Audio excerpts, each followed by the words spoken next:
शिमाली Iraq और उर्दन में अमरीकी अड्डों पर ईरान के जवाबी हमलों में हलाक अमरीकी फौजियों की तादाद बढ़ने का खदशा। अमरीकी मीडिया के मुताबिक अमरीकी फौज उर्दन में ईरानी हमले के मकाम से मिलने वाले कुछ नाकाबिले शनाख्त जिस्मानी आज़ा का जायजा ले रही है। ये इस बात का इशारा है कि मरने वालों की तादाद में इजाफा हो सकता है।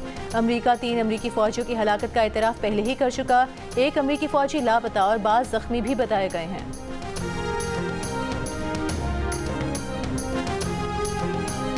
ईरानी पासदारानी इनकलाब के बहरीन और कुवैत में अमरीकी फ़ौज के अड्डों पर ताज़ा हमले। कुवैती वज़ारत दिफ़ा का कहना है कि फ़ज़ाई दिफ़ा ईरान के मिसाइल और ड्रोन हमलों से निमट रहा है। धमाकों की आवाज़ें दिफ़ाई कार्रवाइयों की हैं। National cyber crimes investigation agency की जानिब से मुतनाज़ बयान पर तलब बानी PTI की बहन नौरीन न्याज़ी पेश ना हुई। उनके वकील ने जवाब जमा कराया। मीडिया से गुफ्तगू में नौरीन न्याज़ी के वकील ने कहा कि नौरीन न्याज़ी ने फैसला किया है कि NCCIA से ताउन करेंगी। बताया जाए किस शिक के तहत नोटिस जारी हुआ, उन्हें किस कानून के तहत तलब किया गया है। उन्हें कल आने का कहा गया है, लेकिन हमने 4 हफ्तों की मोहलत मांगी है। नौरीन न्याज़ी बाहर हैं, उनका भी यहाँ पेश होना मुश्किल है। बेटा और भाई जेल में हैं। नौरीन न्याज़ी को भेजे गए नोटिस में सोशल मीडिया पर इदारों के खिलाफ झूठे और तस्दीक आमेज बयान पर वजाहत मांगी गई थी।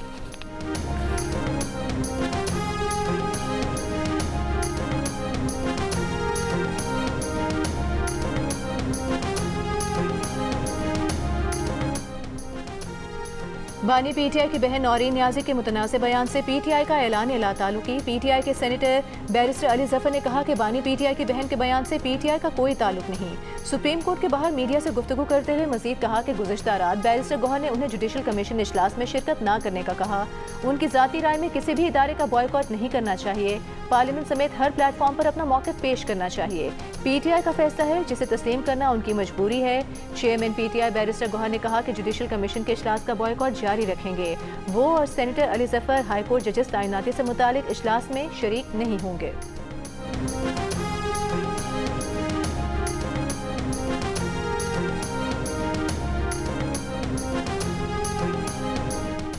पंजाब की सीनियर वज़ीर मरीम औरंगज़ेब का कहना है नौरीन न्याज़ी का बयान उनके दिमागी खलल और गंदगी की अक्कासी करता है। नौरीन न्याज़ी समेत जो भी शख्स इस तरह के मुल्क दुश्मन बयान दे, उसके खिलाफ सख्त कानूनी कार्रवाई होनी चाहिए।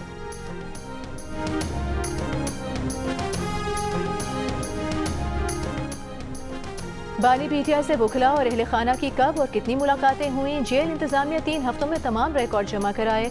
सुप्रीम कोर्ट का हुक्म। एडवोकेट जनरल ने रिपोर्ट जमा कराने के लिए मोहलत मांग ली। बानी PTI से वकला और अहले खाना की मुलाकातों के केस की समाअत में जस्टिस मोहम्मद अली मजहर ने कहा कि इस्लामाबाद हाई कोर्ट को मीडिया से गुफ्तगू न करने की यकीन दहानी कराई गई थी। जेल के बाहर मीडिया से गुफ्तगू करके यकीन दहानी की खिलाफ वर्जी नहीं हुई। PTI के वकील सलमान अकरम राजा ने कहा कि इस्लामाबाद हाई कोर्ट का हुक्म मुतफ़िका नहीं था। अदालत ने कहा कि अगर हुक्म मुतफ़िका नहीं था तो आप हाई कोर्ट में नज़रसानी की दरख्वास्त दायर करते।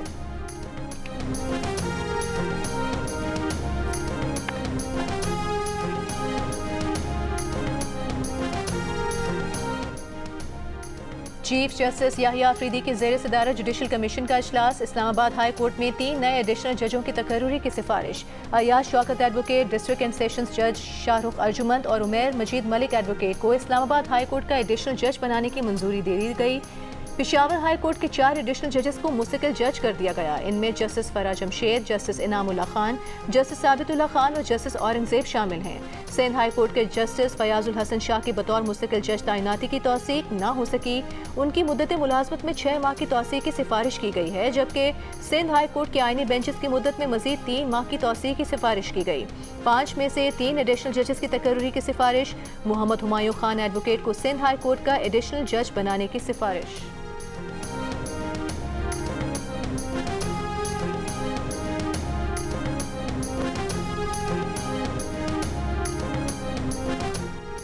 आज़ाद जम्मू कश्मीर इलेक्शन का पहला मरहला। 30,000 सरकारी मुलाजमीन ने अपने अपने हलकों के लिए वोट कास्ट किए। Chief election commissioner Azad Kashmir का मुख्तलिफ पोलिंग स्टेशन का दौरा। मीडिया से गुफ्तगू में कहा कि किसी सूरत इलेक्शन को सबूताज नहीं होने देंगे। इलेक्शन के रोज़ मुकम्मल सिक्योरिटी होगी ताकि लोग निकल कर बाहिफाजत अपना वोट कास्ट करें और वापस जाएं।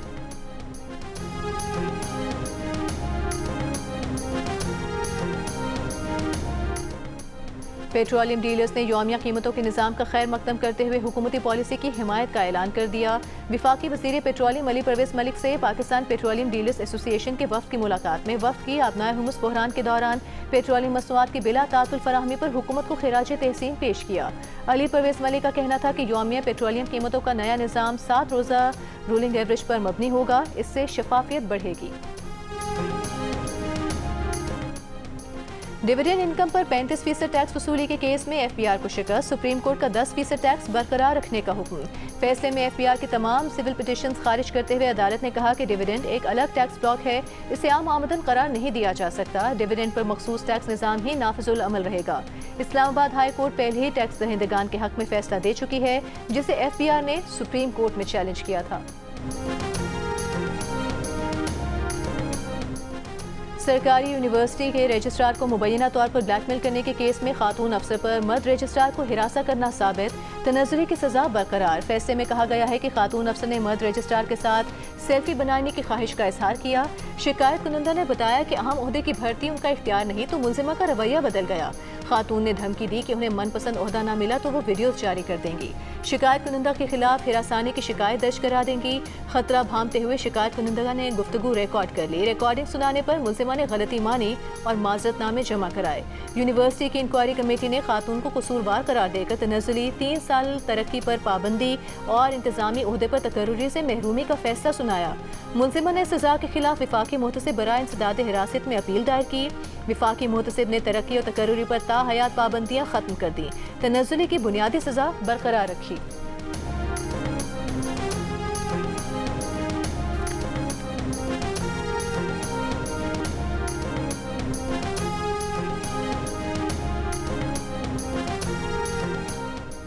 ग्रुप कैप्टन शहीद आसिम तारी के कत्ल का मुलजिम दौरान समाअत अदालत में रोने लगा। जज अबुल हसनात ने कहा कि अब रोने का क्या फ़ायदा है, तुमने मुल्क का बहुत बड़ा नुकसान किया है, आपको अंदाज़ा नहीं कि आपने मुल्क का कितना बड़ा असासा तबाह किया है, आपके रोने से क्या वो वापस आ जाएगा। इस्लामाबाद की इंसदाद दहशतगर्दी अदालत ने मुलजिम साद अब्बासी को 7 रोज़ा जिस्मानी रिमांड पर पुलिस के हवाले कर दिया। प्रोसिक्यूटर ने अदालत को बताया कि मुलजिम की शनाख्त हो चुकी है।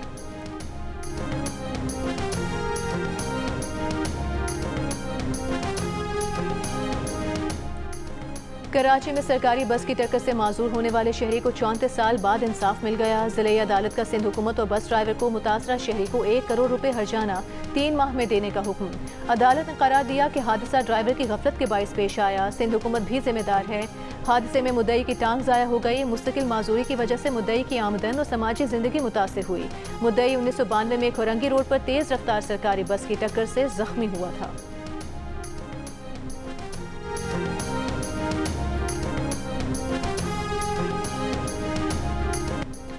मुल्क के मुख्तलिफ इलाकों में बारिशें, नदी नालों में तुग़यानी। खैबर के इलाके लंडी कोतल और जमरूद में सैलाबी रेले में बहकर 6 अफराद जान से चले गए। लंडी कोतल में सैलाबी रेले में वैन बह गई। हादसे में बच्चे, खातून समेत 3 अफराद जान बहक हो गए। 13 अफराद को रेस्क्यू कर लिया गया। रेस्क्यू हुकाम के मुताबिक बह जाने वाली वैन में 16 अफराद सवार थे। सैलाबी रेले में 2 गाड़ियां भी बह गईं। मकामी लोगों ने ड्राइवर को रस्सियों की मदद से निकाला। बारिश के बायस मुताबिक मकानात को नुकसान पहुंचा। अपर दीन में मूसलाधार बारिश से नदी नालों में सैलाबी सूरत हाल। दरियाए पंचकुड़ा में पानी के बहाव में इजाफा।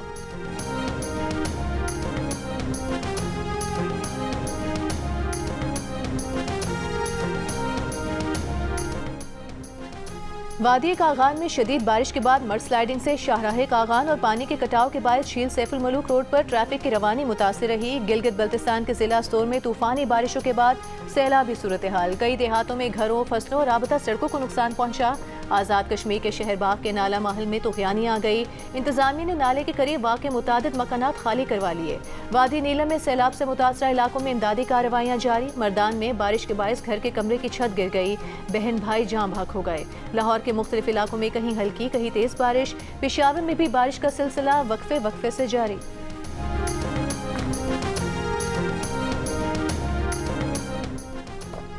सिक्योरिटी फोर्सेस, सीटीडी और पुलिस का बन्नू में मुश्तरका ऑपरेशन। 3 दिन में 37 दहशतगर्द हलाक, 11 जख्मी। डीपीओ बन्नू फुरकान बिलाल के मुताबिक मुंबाती बारिकजाई को 60% क्लियर कर लिया गया है। दहशतगर्दों के मुताबिक ठिकाने मिसमार कर दिए गए हैं। भारी मिकदार में असलहा बरामद हुआ है।